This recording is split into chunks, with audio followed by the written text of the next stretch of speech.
I'm really excited to be moderating this, and I'm sure many of you know, for me, advocating for agriculture and sharing really all of your stories is a huge passion of mine. And I have gotten to know all three of these women over the last few years. We've connected on social media, and a couple of us have actually met in person a few times as well. Although Brenda, we've known each other in social media circles for a while, and we have never met until this morning. So that's how that goes, sometimes on social media. So as you're listening to them speak, I'm going to have each one of them sort of introduce themselves and give a little bit of intro on who they are and what they do and where you can find them online. I want you to think about them as your resources. It's a great segue from Dr. Dorman's presentation where she talked about trust and shared values and building those with people that aren't as familiar with what you all do for a living. These ladies, they're doing this every day with their blogs and speaking to communities and schools, etc. So they think about them as your resources. They can give you some tips on how to get started on sharing your story. So pick their brains. So think about all those questions you want to ask them, and then we'll get to those after they introduce themselves. So before I get to Wanda, I just wanted to read something real quickly on why we share your stories and why these ladies share what they do on their farms. You may have seen in the Washington Post last week a little story that basically said 7% of all American adults believe that chocolate milk comes from, wait for it, brown cows. So, as we all sit here, of course, we know that's not true. And when you think about it, those 7%, that's really about 16 million Americans believe that. And so that's really why we're sharing our stories on the farm. So think about that as I'm introducing these bloggers. So first up, we have Wanda Patchke, and she is really a city girl turned farm wife, as she calls herself. She and her husband raise pigs, corn, and soybeans in southern Minnesota. So I'm just going to turn it over to Wanda, and she can kind of introduce herself and share a little bit about what she does. All right.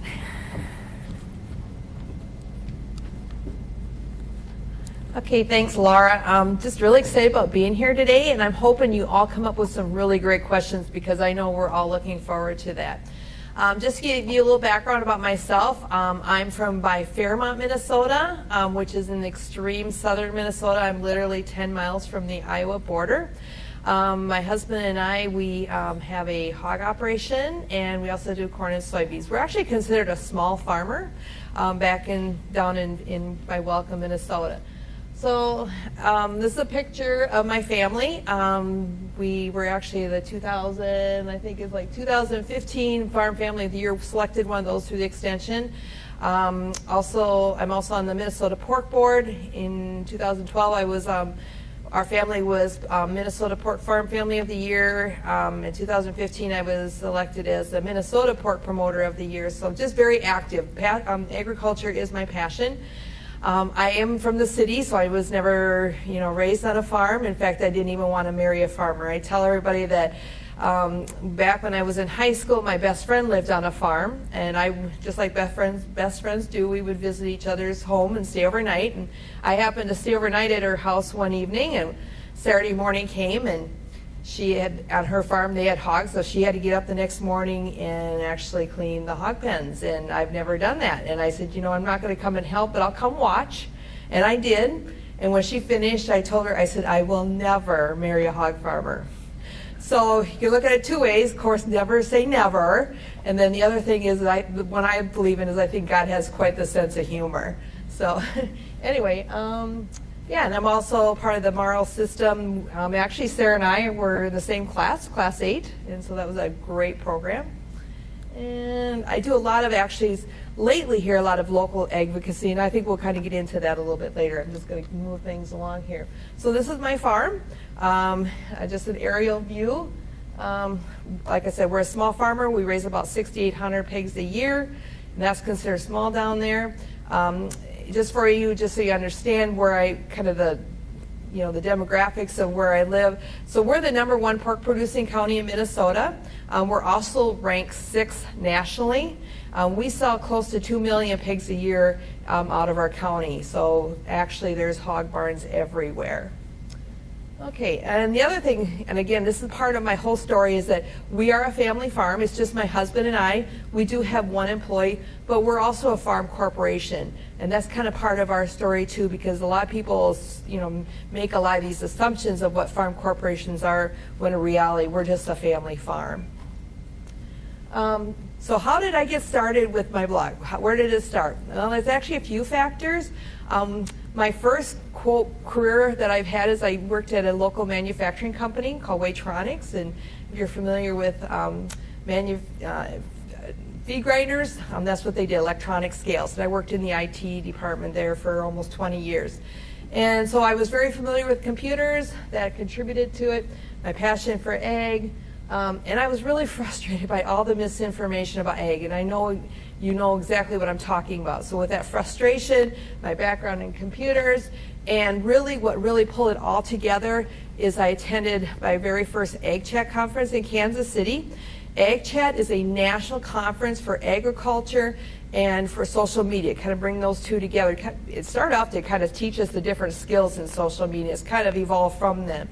And I remember going to that first conference, thinking in my mind, I'd really like to blog, but it's like, why am I thinking this? Because I have no journalism background. I have no communication background. I am just this grandma farmer out in rural Minnesota, and who's going to want to listen and read anything I have to say?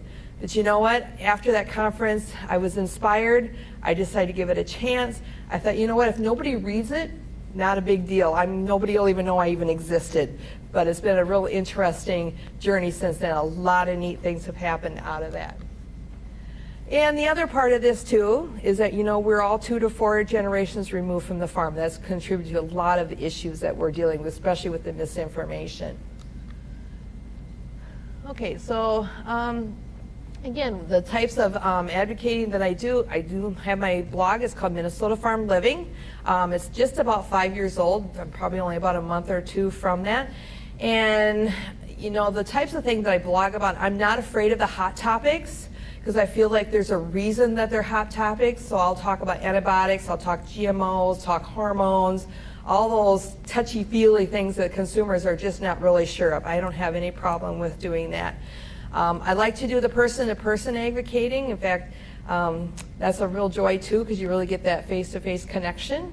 And so I like doing that. And I'm actually involved in some different organizations. Common Ground, anybody familiar with Common Ground in here? Okay, so we're a group of women, farm women, and we just basically share our stories. We're out there to connect with other women, other moms, and answer those questions that they have about farming and where their food is coming from.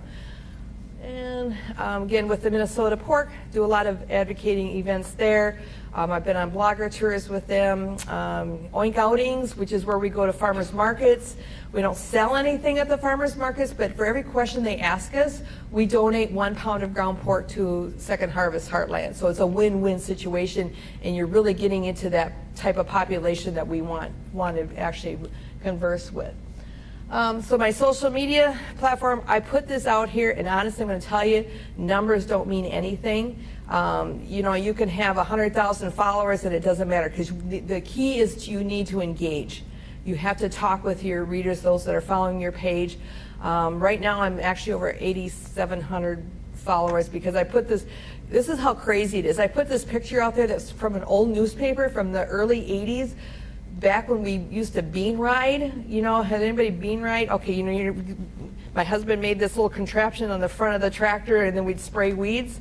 So I had this old newspaper article picture that had our family out there, and I post it once a year, and I do it this time of year because this is when we normally would bean ride.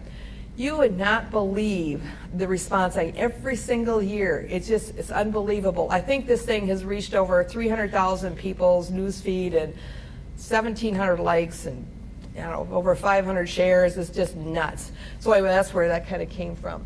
Blog, talked about that. I do Twitter. Like I told Brenda earlier, I kind of have this love-hate relationship with Twitter, but it's proved to be kind of a very interesting social media platform. I do Instagram. I try to do Pinterest, That's kind of my weak point. But one thing you're going to find when you do social media, you can only concentrate on just a few platforms. So those are the ones that I choose. And so what do I do? What are my key messages? What am I trying to accomplish by, telling my story, being on social media? The most important is you need to build that trustworthiness. We need to be authentic, we need to be real, we need to be honest, and we need to be genuine. And that means if we make errors, don't worry, not such as say don't worry, but you have to show that you're human, and you have to show that emotion. Okay? So those are kind of things I do to show what we care, very important. And I'm going to copy a lot of what Dr. Dorman talked about. We need to find those commonalities. What she talked about before, I can tell you in real practice that works. You need to build that trustworthiness, find those common goals. Very quick story, and I'll move on from there. But I had a Twitter conversation here a few years ago with a gentleman that ran a fitness health habit Twitter page. And it happened to be a Sunday morning, and he tweeted out there not to ever eat meat that come from a factory farm. And if you know me, that's kind of one of my pet peeves is to use that terminology. And so, and what was very strange is it was Sunday morning, I had my phone by my bed, and I looked at Twitter. I will tell you, I probably have never done that before, and I haven't done it since. It was just weird. So I'm like, okay, I read that, and I'm like, I'm going to have to respond. So I did, and all I said is why. And so all of it says, well, he said, did you read it? And so of course I read it, knew exactly what was in there, and it's exactly what was in there. And I said, yes, I did. I said, you're just full of inaccuracy. You need to talk to a farmer. He immediately came back with 5 tweets. I couldn't even get a tweet in there. Just like, well, it's terrible that you're using, you're putting your animals in barns, you're not treating them humanely, blah, blah, blah. Just 5 of them, very rude, very, very mean-spirited tweets. I came back and I said, first thing I said is, do you need some anger management classes?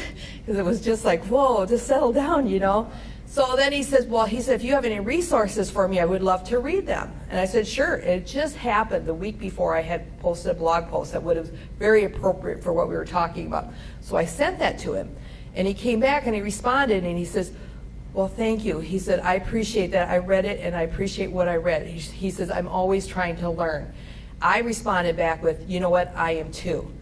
That was the turning moment. So when we talk about commonalities, shared goals, that simple little thing that we just want to, share our goals, we shared something there, that will turn that conversation around most of the time. And so once we did that, we had a civil conversation, we shared information, we even talked about maybe having a blog post, like a Q&A type thing. But here's the kicker. If you think social media is not a big deal, this guy had over 1 million followers. So, you look at that reach out there, it was pretty awesome. Okay, I'm going to just really wrap it up here. I want to give agriculture a face. We are people. We're not factory farms. We're not, just mechanizations. We're actually people out there, farms and families. I understand that not everybody's going to agree with me, and that's okay. You're not going to have everybody agree with you. But with whatever conversation you're in, whether it's on social media or whether it's in person, always, always take the high ground. Never go down to the level where you're calling names and you're being rude or anything like that. Always take the high ground. And again, food choice is great. Just like Dr. Dorman said, food choice is great. We live in a great nation, and you can't deny any of that. So that's actually very, very good for us. Okay, I'm going to just wrap it up here. I do have some contact information on here, but if you don't want to, and if you want to follow me, don't worry about writing this down. Just find me. I do have some business cards. All right, then I'm going to turn it over to Sarah. I'm Sarah Hewitt. I'm going to make it short and sweet for my introduction. I told Laura when I did this, I said, I'm not having slides. I'm completing my master's right now, and when you have to watch 4 hours of recorded slides almost weekly, it gets a little, a little bit about me. I work for the Minnesota Soybean Growers Association as a special events coordinator. I've been there since January. Previous to that, I was with South Central College in the ag department there. My family farms. We live in Kilkenny, Minnesota. It's a tiny little town. We don't even have a population sign. And we farm corn and soybeans. We raise some hay ground, some beef cattle. And then what's unique to our farm operation is we have honeybees. So for me, it's a really good conversation starter. We get a lot of questions about our honeybees.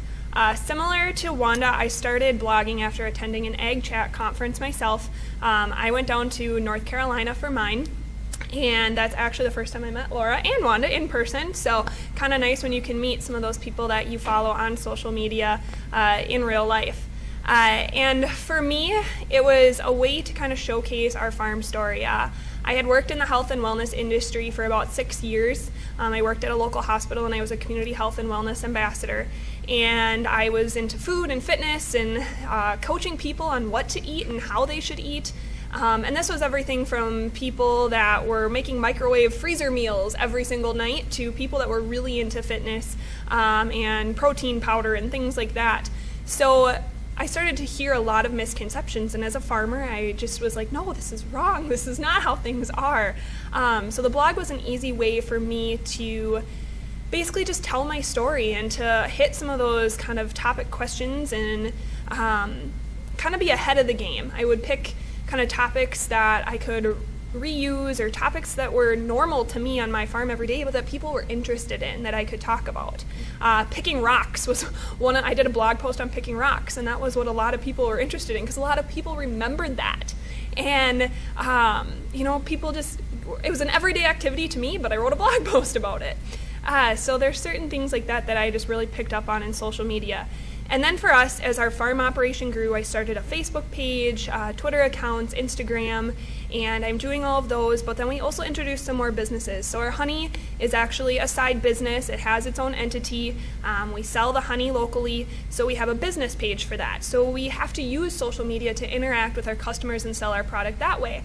We have a precision business as well, where we focus on agricultural drones and crop health and soil health. So we have that business aspect of it, and we have to interact with our customers that way. So I've had to start to create content for both of those pages as well that allow me to provide the information that customers want in a very easy and simple way that's shareable.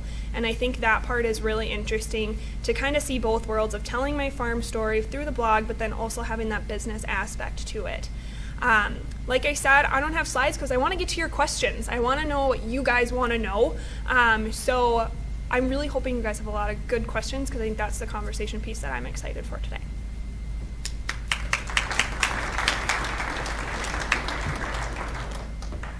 Does the clicker work? Hi, I'm Brenda Rudolph, and I dairy farm in central Minnesota between Little Falls and Bolus. And growing up, turkeys, I've been surrounded by turkeys, so this is kind of awesome to come kind of full circle. I grew up in Swanville, and so does anybody know where Swanville is? And so it's refreshing to be able to know that people know where Swanville is and not say that and get the deer in the headlight look.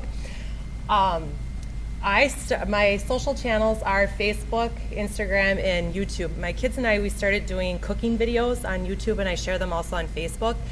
And my son Everett and I have realized that we are supporting characters. Everybody wants to watch Vivian, so nobody cares about us. There's my tribe, myself, Vivian, Everett, and my husband Nathan. We milk about 85 cows. It's just us two. We took over the farm, I believe it was in 2011. So it's just us with limited part-time help, but it's just us. And like I said, that turkeys have been a core and poultry in my life. My first job was my actual paycheck job was picking chicken eggs, and you learn a lot out of that, and you learn a lot out of agriculture. And then also when I was probably 12 is when I started sweeping out turkey barns, and my dad actually worked at Jennie-O as a supervisor in eviscerating in Melrose. And so then when we turned 18, it was kind of a rite of passage that you go work at Jennie-O. And so the processing part of it, I completely know that and understand that. And that's how my dad supported our family, was through turkeys. I started blogging probably for selfish reasons. I was getting really tired of having to explain to my friends and to my group of people that were involved in my life that lived in town that no, I cannot come to dinner at 6 o'clock. I need to milk cows. I was getting tired of having to explain that I was struggling of being a young mom and Everett at the time was 2 and struggling with him in the barn, and he's crying in the barn, and I can't just leave, and I'm about the brink of tears because, everybody's mad, tired, and hungry. And that's why I started blogging. That was the catalyst that, made me need to tell our farm story, because the struggle is real, and we joke about it that, we're living the dream, 2 kids and no money. So, but, and that I can't leave the barn. Cows need to be fed. They need to be milked. I mean, I had a very dear friend of mine say, well, just don't milk them tonight. It doesn't work like that. So, there's like huge, responsibility of that. That Vivian's just a baby there. Well, the thing too, though, is that social media is huge and it's important, and you need to be active on social media, but at the same time, you need to be active in your community. For me, that is where I get rejuvenated or re-life, brought back into telling our farm story, is being active in your community. And I know with, turkeys, there's a little bit more biosecurity and, with farm tours and things like that, but you can be engaged in the school. You can go visit the school. You can be involved at the county fair. You can, there are many avenues that you can be involved in and stuff. And so in the spring, we take Everett's cow to school, and Everett loves it. He's able to talk about it. The kids, pet her and stuff like that. In the spring, we go to a petting zoo, and this year we brought a calf there, and we put a bucket in, and kids, as they came through, put a name in the bucket, and then at the end of the day we drew, and that was the name of the calf was going to be. I mean, something so simple like that, like, gets kids excited about dairy. That is my goal, is to get kids excited about dairy. And then at the fair, that we encourage kids, like when we're there, we ask them, do you want to come pet the animal, and things like that, like, and of course they want to, and so, like, it's being engaged when they're there. And then Everett's the top corner there. Everett's friend came for a visit, and Everett wanted to go outside and play in the fort and stuff, but Eli wanted to be in the barn. He wanted to know how it went. And I took the 5 minutes that it took, and I helped Eli milk a cow for the very first time. It only takes 5 minutes to make a huge impact. Could have I just been like, yeah, Eli, go do whatever you want to do, I don't care? No, but if you take the moment to do that, it makes a huge impact. So why should you share your farm story? Why? Does anybody know why? Well, if you don't do it, someone else is gonna, this and that. But this is why. Everyone is feeding their families. Every single person is feeding their families. There is nothing more personal than food choices for your family. There's nothing more important to the family than that. This is Thanksgiving last year. We're gathered around the table. We're enjoying it. We're creating memories. That is why you need to share your farm story. And that, every year, I take a picture of my turkey. And I don't know why. I do. You guys have a holiday dedicated to turkeys. Like, how awesome is that? Totally capitalize on that. Like, that's huge. And turkeys just don't show up at the grocery store on Wednesday. No. You guys are working all year to ensure that. There's a huge story for you guys to tell about turkeys. What would be Thanksgiving without a turkey? Honestly, it would not. And then the other thing is, well, what do I share? What do I have to say? Nobody cares anything about what I have to say, right? Is that what you're asking yourself right now? Your family. People want to know you. They don't necessarily, they care about the product that you're producing and stuff like that. They want to know about you. They want to know about the things that you like. They want to know about the things that you do. And they want to know that you love your animals. And the big thing too is that when I share my farm story, yeah, it's a business, but you know what? We take care of our animals because they take care of us. They take care of us because that's how I get diapers for Vivian. That's how I get new school shoes for Everett. This is important. This is how our family survives. And when you tell that story, you make a huge impact because people can relate to that. That is something that everybody is trying to do, is to provide for their family. And the other thing is, everybody loves babies and babies. So, and a friend of ours, she had posted that they have a turkey barn And I asked her if I could use it because, you know, a baby and baby chicks, like how awesome is that? You know, it's like a wonderful thing. And then I take a lot of pictures in the barn because that's where I spend most of my time. So let's get into them good questions.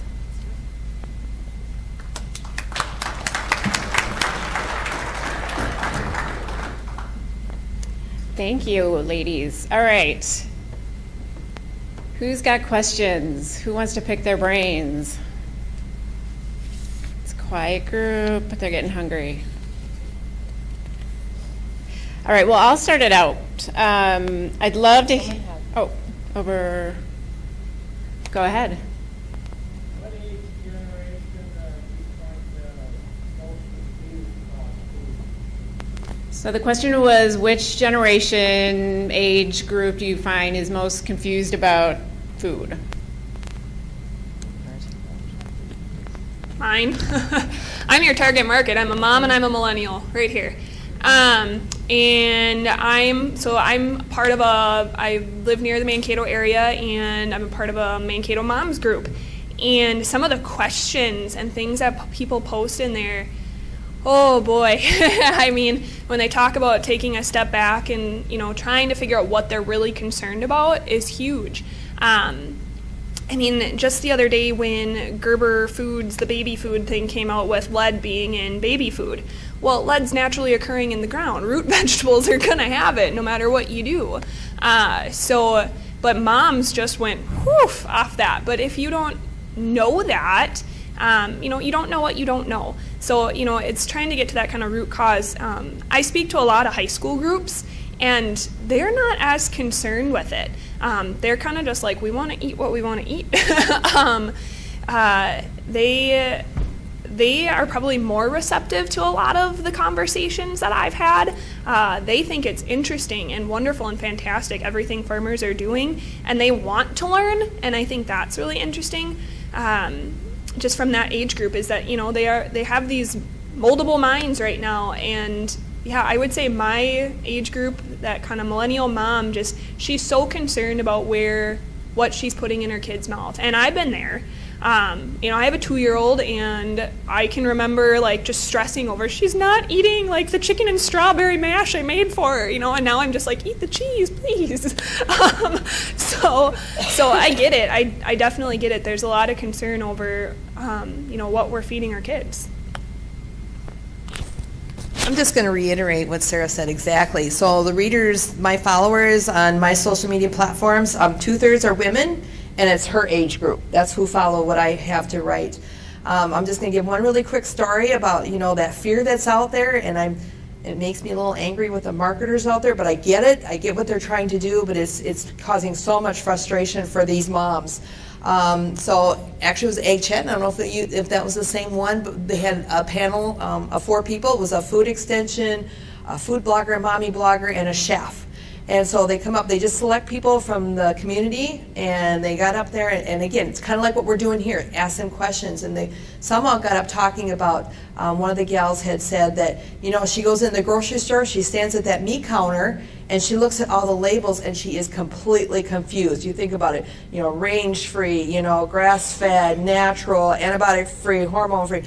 She said, literally, there have been times I have walked by the meat counter and just kept on going because I am so confused, I don't even know what to buy. Okay, so, you know, as being a hog farmer, I'm like, oh, that's not a good sign.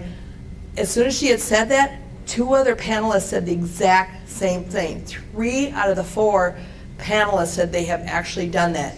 And as someone who produces meat for food, that is not a message that we want to hear, that people are going to walk right on by the meat counter because they are so confused. So that's why we're doing what we're doing.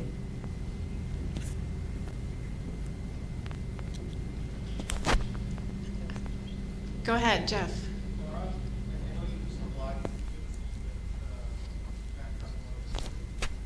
Sure. I have had a blog, I think, for a little over 4 years, I want to say. Maybe it's probably close to 5. And my story is kind of similar to Wanda's, actually. I went to that Ag Chat conference in Kansas City, and wanted to learn more about how to use social media, not only for myself, but for you all, for my job. But in the back of my head, I have always wanted to blog. I love to write. That's my background. I'm a journalism major.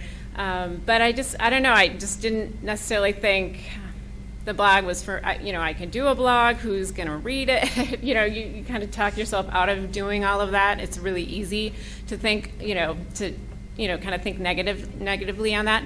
But then Ag Chat really inspired me, and I kind of met all these people. I met other bloggers and realized, that I could create a blog that was really me. That it didn't need to be 100% turkey or writing about my job. It could be a little turkey, it could be a little gardening, it could be a little, a few recipes, it could be some cute pictures of our pug dog, kind of whatever I wanted it to be. And so that's how I got started. And, it's been an amazing experience. I definitely do write about the ag issues once in a while, but I think I write more, it's more my personal story than anything, and that's how people find me, and then that's, then I get them in and I, blog a turkey recipe once a week, or I talk about an ag issue, and that's how they connect with me. So you can find me at, my blog is myothermoreexcitingself.com, and I also have a Facebook page. I'm on Twitter as @MNGobbleGal, so you can find me there, and I do Instagram and Pinterest also, along with all of the other social media accounts for work. So it's kind of a crazy life, but that's my blog. And I should say, what I think is really kind of fun and interesting is still to this day, my number one blog post is one of the very first posts I ever wrote, and it was pheasant hunting in polka dot boots. That was the title, and I talked about my experiences about going pheasant hunting. I wore these cute, polka dot mud boots, and then at the end, I had a recipe. But that actually is my number one read blog post, but then they come in, and the second post that they love the most is my turkey lasagna. So, bring them in with the pheasant hunting and suck them into the turkey lasagna. So that's what I'm all about. Lynn. For those of you in the ag area, name 3 sources that have really provide a lot of misinformation that you have to answer. People come to you. For example, I think of Dr. Oz. He says a lot of things that probably aren't true. I kind of zone that out, I guess. The question was to name 3 sources that give misinformation about agriculture. For me personally, I have to kind of zone that background noise out, because then I internalize it, and then I fixate on it, and I get frustrated, and then I get mad, and then that comes out in my writing, and then I get pissed. So I have to really zone that out. And I've made, conscious decisions about not paying attention to that. And even with with PETA and, HSUS and, the gamut of them that are just out to get you, that I don't send a birthday card to someone I don't like. So why would I think about them or draw attention to them or say what they're saying is wrong, because it's just drawing attention more to their platform. If someone comes and asks me or messages me online and actually has a genuine question about it, then I'm completely honest about it. And a lot of times too, you have to relate things to the consumer about ways that they can relate it to. That your child has a cold, they get cough medicine, or a big thing for a dairy is that we take calves away from the mom right away. So that's kind of a hot topic about that, if you want to call it a hot topic. And so a lot of it is just they don't know too, they just, and they want to know, that goes back to, when they ask you a question that you're not defensive about it right away, because they really don't know and they want to know. Okay, I'll give you 3 really quick here. So, Food Babe, I'm thinking she's kind of losing a little bit of her influence, but she still has a ton of followers out there. And the problem is when she puts the craziest things out there, the thing like, you know, like if you can't pronounce the name, then you shouldn't need it. Everything's made of chemical, you know, like the whole chemical thing. Well, we all know that the dose makes the poison, right? But she ignores all of that. So when you go out there and ask a simple question like I did, she will block you. So what she does is she's got this big bubble of just her followers and just her message, and nobody can refute anything she says. You can't ask a question because you're blocked, which is really scary, really scary. Okay, so there's one. The other one, Moms Across America. And this one just took me by shock because I thought, I came across it, this has been a while ago, and I'm like, I can't believe some of the stuff that's going on here, but it's like Moms Across America, that sounds really friendly, and I need to check them out, so I joined the group. Same exact thing, very anti-GMO, very biotechnology. Again, all I did was ask a question and I was blocked. Very much same as the Farm Babe, or the Food Babe, not Farm Babe, Food Babe. And then the last one I'm just going to say, and you probably have all seen this if you're on Facebook, but watch out for David Avocado Wolf. Okay, he posts a lot of memes out there, and they're really feel-good memes, but he's crazy, and all of a sudden he'll just put a zinger in there. So again, he wants you to follow. He has a ton of followers. And I've seen my best friends, I've seen family post his things, because some of those memes that he puts out there they make you feel good. It's like, yeah, I agree with that, because it has nothing to do with agriculture. But then he'll come in and he'll have some really crazy thing about agriculture, very anti-agriculture, modern agriculture. Personally, I think some of it is just all of the news outlets that are out there. There's not a lot of egg-friendly news outlets. And the previous speaker, when you talked about only seeing part of the picture and not the whole story, that's exactly what it is. They choose one phrase or one part of the, factoid or whatever it is, and that's what they capitalize on. Like General Mills, when they gave out their wildflower packets, and it was save the bees, save the pollinators. I did a whole blog post on that, and it was actually stemming from, I'm in a beekeeping group, and it was stemming from somebody else that was giving out wildflower packets on a business card, and I was like, man, that travels all over the world. A business card could end up in, wherever, and what if they plant that there, and then what happens? That could be a noxious weed there, and the Palmer amaranth issue in Minnesota. So I wrote a blog post on that, and just how we have to be careful about some of these things. It sounds great, and it has very good intentions behind it, but the full picture isn't there. And I think that's an issue just in general, is that we're not getting that full picture, and they're not necessarily contacting farmers, the entire supply chain, when they're making these decisions. It's these feel-good things for their consumers, or it's going to get rates and it's going to get clicks, and that's what they're selling. So then we kind of have to, like I said earlier, we kind of have to play in that offense, where if we can start telling our story now about those everyday things we do, we already have that in place then. So I think that's an important part about being out on social media. I just have to say I would agree. I try to think about playing offense and not getting defensive, because I'm like Brenda, it's exhausting if you really focus on It'll eat you alive. the negativity. And I was just talking to someone last night at our turkey taste-off about that. It can be just really mentally exhausting if that's all you focus on. So, I think it's important to share your stories and to tell, show what you do on the farm, and to talk about, all of those things.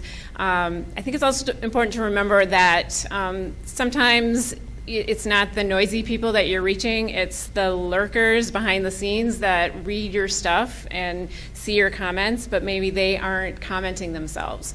So, I know I have lots of family and friends who they're kind of lurkers on Facebook. They don't really participate, but they read all that stuff. So you have to remember those people too. So, more questions? Carl.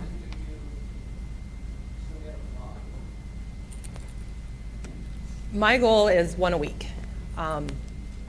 So one a week, and then on Facebook, I try and do twice a week to put a picture and just of what's happening on the farm, and what's happening in our life and stuff like that.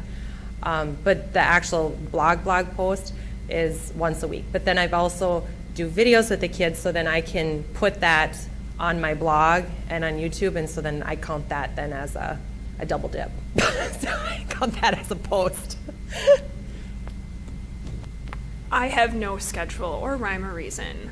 I'm a workaholic, so when I can find time to actually do some of that, that's when it gets posted. I posted one last night at 10 at night because I didn't have a toddler or a husband around, so I could actually work and get something done.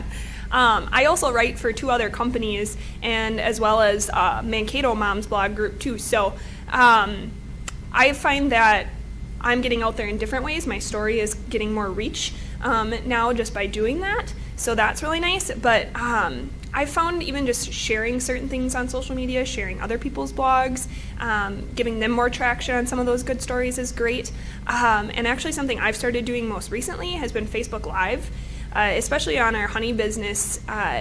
People are so intrigued with what we're doing and how we can be farmers too and raise bees. How does that work? You can't be conventional farmers and raise bees. What? So I've been doing just a lot of quick videos of what we're doing, pollinator-friendly plants, things like that, honey extraction, talking about why honeybees are important to soybeans and things like that. So Facebook Live has just been a really easy way where I can answer quick questions, I can tell about what we're doing, and I don't have to necessarily take the time to write a whole blog post. And I control the conversation a little bit too, a little bit more on that too. So I like that. That's kind of a new thing that I've started to do. But yeah, no rhyme or reason for me. Whenever I feel compelled to write, that's when I write. Yep, once a week is my goal. Doesn't always happen. Life takes over. I don't freak out because I say I have to get this blog post unless it's really burning in me. It's like, okay, I got to write this. I got to do this. But family comes first. Other issues come up, and so I just kind of fit in the whole social media blogging kind of within that. I do a fair amount of repurposing old blogs. I mean, I've got 5 years worth of blog posts out there, and so I may update it, change a title. Sometimes I just delete the blog posts. I can tell you when I first started blogging and I go back and I read those now, they're terrible. I was terrible. So either fix them up or get rid of them. I share a lot of other people's blog posts or just information out there. I will post 2 to 3 times a day on Facebook. That's kind of the average. And I don't do it to say, okay, I need to post 3 things today. I only post as like, okay, that's good information. I want to share that with my readers. And it seems like it averages 2 to 3 times, although I might have a day or two I don't post anything because if I don't see the value, I'm not going to post it. Yeah, I'm very similar. My goal is probably once a week, but it really depends on life. Like this month, June, hasn't happened really. I think I had maybe an early post in the month, but that's it. I know on our new blog for Minnesota turkey, or it's fairly new, we started that in November. It is our goal also to do about once a week, but I've told our bloggers, you know what, life first, family first, farm first, and then when you can get a blog post to me, that's great. So really, I think it's just personal, and everybody makes it work for them.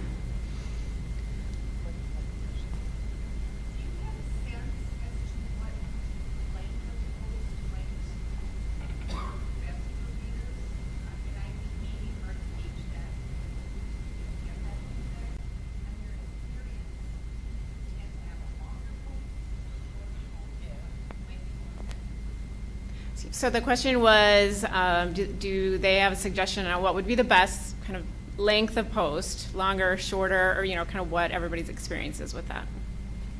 Mine is between 250 and 500 words as my target.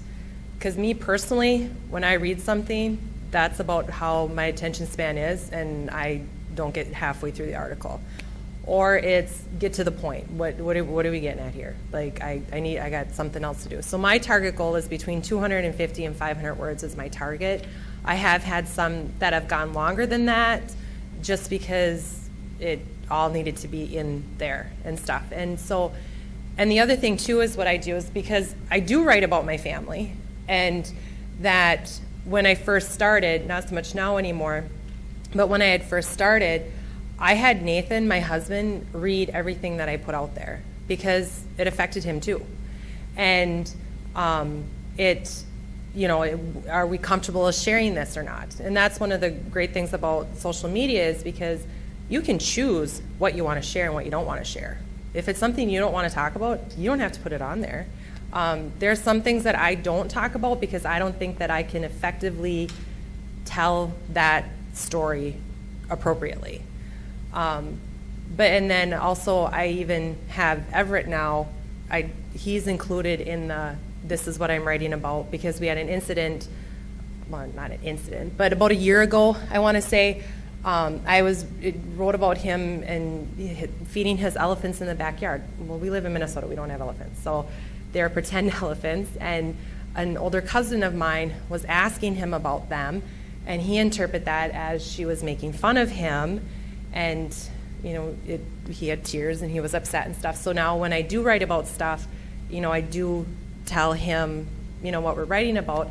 But the other reason too why I picked the 250 and 500 words is because when I was first starting, I didn't really know where my target was and who my audience was, and you're just kind of fumbling through.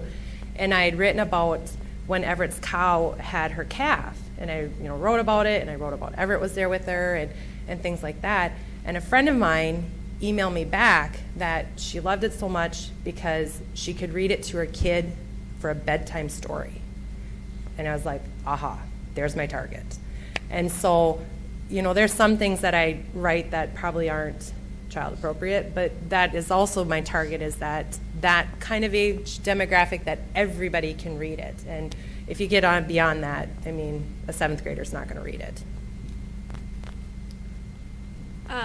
I come kind of from a journalism and a communications background as well, so I always think about a magazine spread or what's the length of a magazine. So, 250 words is about a single column, a one-pager is about 500 words, a spread is about 800. So I always think about that because that's the background that I have when I look at what I'm writing. But I'm also not afraid to break things up into like a series of posts if it's going to be something really long. Like when I went to Vietnam, there was no way I could justify everything in one post. So I broke it into 5 and I just did a 5-part series.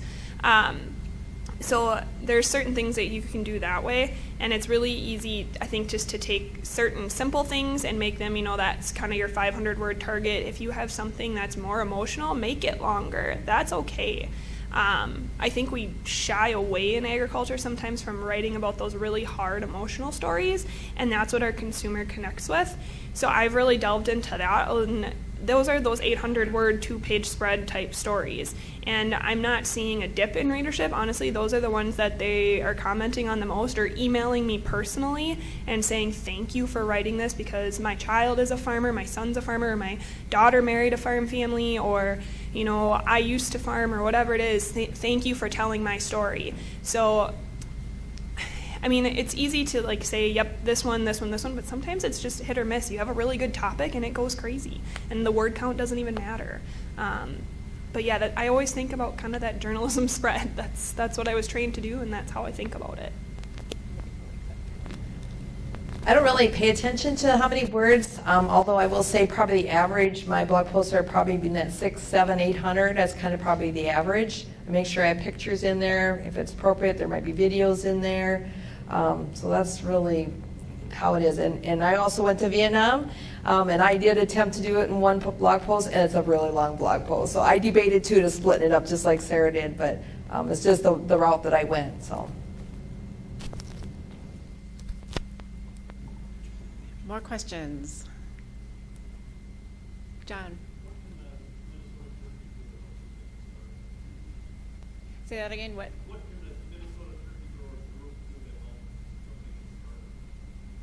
That's a good question. Ask. If you say, who wants to have a blog? No one's going to sign up. But if you actually go to someone and be like, you know what, you got a really good farm story to tell, maybe you should start a blog. You got to give people that push, and you have to give them that encouragement.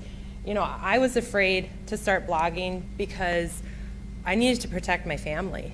And if I was going to blog and be on Facebook and talk about farming, I needed to be honest.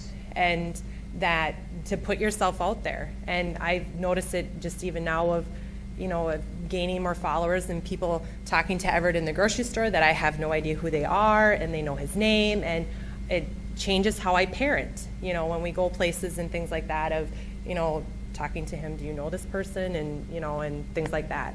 But I was afraid of that, and that was, I bet I sat on it for about a year, I bet, before I actually took that jump, because I was afraid that I needed to protect my family, because I was afraid of the noise and the misinformation and they're going to attack me and they're going to be knocking on my door, social services, and take my kids away because they're standing next to a 1,500-pound animal. And, like things like that I was afraid of.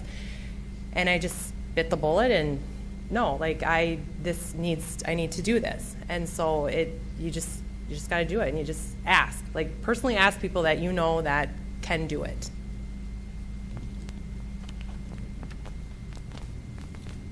Yeah, you just need to get outside your comfort zone. So that's going to be my challenge for you today. We're all comfortable with our farming operations. I mean, I was, but you just have to force yourself. And if you only take one step, if it's just putting your farm on Facebook and just taking a picture or two, or just talking a little bit about what you're doing that day, that's a great step right there. Just one little thing would be awesome. So just really push yourself. Get out your comfort zone a little bit. And if you got questions, all three of us are available to ask. We would love to answer any questions, but the problem is that I can't tell your story. You are the only ones that can tell your story. The only story I can tell is my farm story. I can't talk about Brenda's, I can't talk about Sarah's, I can talk about mine. I can't talk about yours. You are the only one that can tell your story. And what does that mean? Simple. What do you do, and why do you do what you do? That's really what it boils down to. In terms of just logistical things that you can do, there's a ton of trainings out there that will provide you resources and help to get started. We all have mentioned Ag Chat. That's one that we went to. There's a lot of community ones. I know in my communities there's a lot of social media breakfasts and things like that, sponsored by chambers usually. Or some of those kind of different events that go on. There's a huge social media conference in Minnesota every single year. I know Wanda and I were at it a few years ago down in Morton. So there's all of these different logistical things that you could attend and do that would at least help you kind of polish some of your skills, or at least learn what's out there too. And you can kind of be a lurker, like you said. You can lurk in the back and figure out, what you want to do, or just see what other people are doing, and that's okay, and learn from them. I know Wanda does a lot of social media training too in her area, so she started to put a lot of those on, and I know a lot of different other chambers are doing that. And even just this today, that's a step. And there's a lot of other farm groups that are doing it too. It's not necessarily you have to have a website and a blog, and you got to do all this stuff because you think, I got to do it all because I'm going to save the world. And no, it is like what Wanda said. You just post a picture just on your Facebook page or on your Instagram or wherever social network that you're on. And to start off, you pick one and you do it well. And so if it's Facebook, then you do it well. You figure out, okay, this is my game plan and I'm going to do this well. And then when you have mastered that, then you add another one. But three is my max. I'm on Instagram, but not really. But Facebook and YouTube those are my blog are my go-tos. And so that's the other thing too. Don't be intimidated by it, because just do one to start out with. And so that's a way to start. I want to ask a question really about time management and how that all kind of fits into your daily lives. And I know you all chuckle, and I chuckle too, because I don't have a good grasp on it. But just curious about how kind of your mindset on how you kind of do your blogging or do your advocating, but you have life and family and work as well. I let my camera do my talking for me. So I have my phone with me all the time, and whatever we're doing that day, and if I catch something that I think is worthy to talk about, or pictures of my kids, 95% of my pictures are not posed. You know, the last slide with Everett and Nathan, that was completely spontaneous. We were checking calves, there were cows out on the pasture, and I turned around and there they were. You know, and so that's what I drive my content and my time management, I guess, that I need to be better at it because I'm not. I'm very disorganized. Some people are very structured, and this is the time block that they have that they're going to dedicate to that. Mine's probably the night before, and I need to get this done. But I let my life dictate, I guess, where that it's going to go. And you know, if I know that I haven't been on Facebook for a while, Facebook reminds you. They send you a message.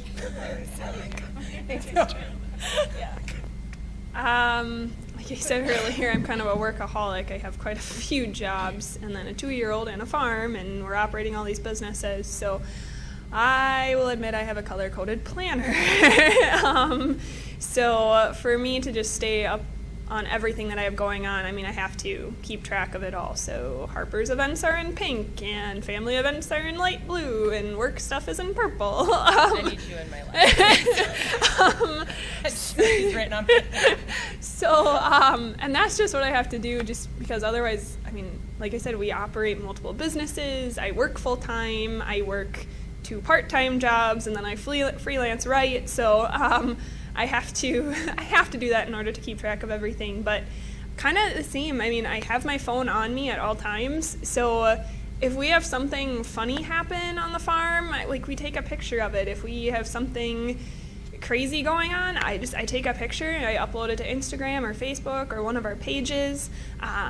Like I said, Facebook Live has just been really awesome lately, just because you can quick hop on and show. Like the other day, we had bushes outside of our house covered in honeybees, so I just quick hopped on to be like, hey, look at this is really cool. I have no idea what bush this is because they were here when we moved in, but they're covered, so if you have it, yay. You know, or, you know, just funny stuff like Harper climbing up and down the pig pen because she loves to get in with the pig. So, you know, just funny stuff like that. Like she's 2 and she's climbing up and down, and I'm like, Lord, help me. But yeah, it's just having that phone has made it super easy just to quick post kind of that real life farm stuff that people want to see all the time that you maybe don't have time to write a whole blog post about. Make it quick. Agree with what these two say. My life is a little bit different than theirs because my kids are all gone, but I have grandkids and they all live fairly close, so they do come to my house fairly often. I just fit it in when it works, and I don't, like I said earlier, I don't worry about it if I don't get that blog post in like I wanted to that week.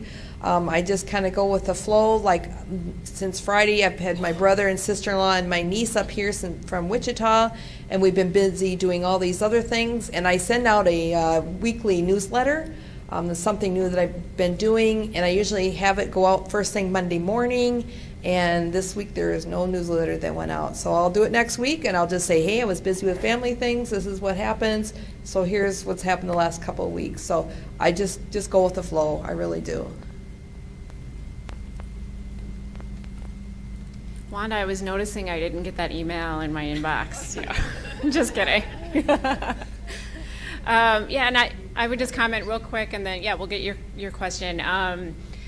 I'm just like these ladies. It just is, you go with the flow, but sometimes with my blog, it does help to have certain subjects. So every Tuesday, I do a Turkey Tuesday recipe post. And that for that, those are pretty easy for me. Obviously, we eat a lot of turkey at the house, and it's fun to try new recipes. So that helps at least keep me a little scheduled. But the rest, you know, it's hit or miss. Ted. Do you have to have an overall reason for blogging? Now, if you were turkey producers, you'd be selling a superior product. But if you're selling red meat or pork bellies, you're a disservice. So what reason would I have to start blogging? That's a good one. Yeah. Are you a farmer? Yes. Then that's your reason. You know, and that's the thing too, where I get kind of frustrated with that of, you know, the different sectors of ag are fighting against each other sometimes. Like, my product is better than your product. And then just even within your industry, well, my product is better than yours. I mean, for milk example, or organic versus non-organic. And, there's like always conflict, That goes back to the drowning out the noise. If I let that consume me, then I'm, and it goes back to why do you need to tell your story? Is because everybody is feeding their family. And I have turkey in my house, I have pork in my house, I have eggs in my house, I have hash browns. I do not make all of those things. I make milk. Well, I don't do it, my cow. And I buy my milk, so that, and that it's about food choices and healthy and, that not whether it's organic or you raise it this way or that way, this is how I do it and this is why I do it. And you're giving the consumer a choice, It would be boring if you had turkey every single day and that's all you ate, right? I mean, no? Okay. But, it's about food, choices and stuff, and that's why you need to tell your story, is because you are offering a superior product, because it's giving another choice. Yeah, very similar, I guess. I have a very unique background, and the farm that I grew up on was very diversified. We had corn and soybeans and sunflowers and beef cattle and hogs and sheep throughout the years, and maple syrup and honey too. And then came to marry into a farming operation that was strictly corn and soybeans, and then had an egg business. And then now we're kind of going back to that diversified part and throwing in a precision egg business and then working full time too. And for me, it was being able to be the common ground for a lot of people, because I can see both sides a lot of times. And I think that was part of the reason why I started blogging, was I was able to ask questions and I was able to understand where they were coming from, and having a network of other farmers that I could have them help with questions too. It was more about just being able to tell my story and kind of tell that unique background and be that common ground for a lot of people, because I mean, it can't be one versus the other. There's room for all. We hear it all the time, but we need everybody. We need those food choices in the store. I can only grow so many things. I can tell you right now, my lettuce did not come up in my garden for whatever reason. So I need people to grow that for me. So I think part of it is just being able to be a voice for what you know, and you're creating that customer contact, whether you know it or not. They might not always, I hear all the time working for soybean is, well, what are soybeans in? Well, they're in a lot more than you think. So it's one of those things where you're reaching out to that end consumer to tell that story, because they lose that connection from the farm to what's actually in the grocery store. They trust us as farmers.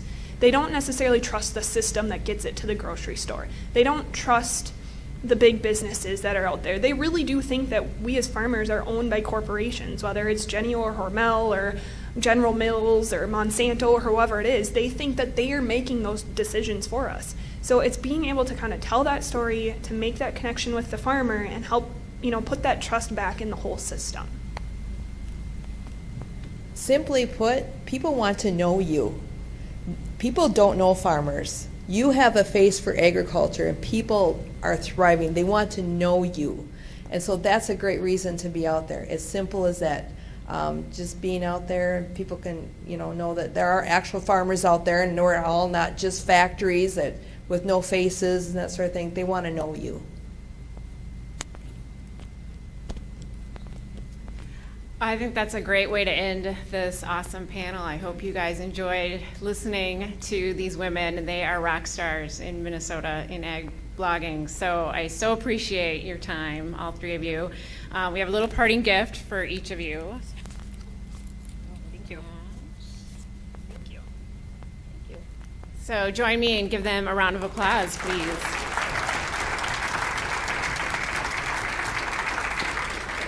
But we're always looking for more writers. That's one way. We certainly encourage speakers in your community. So we have partnered with Minnesota Farm Bureau with their Speak for Yourself program. So there are opportunities there. You just need to see Nicole in our office for that. And then really just make sure you're following us on Facebook, on Twitter. Share our information. If you want any help or assistance on getting onto social media, call me, email me, tweet me, whatever. We're here as a resource for you, so we can help.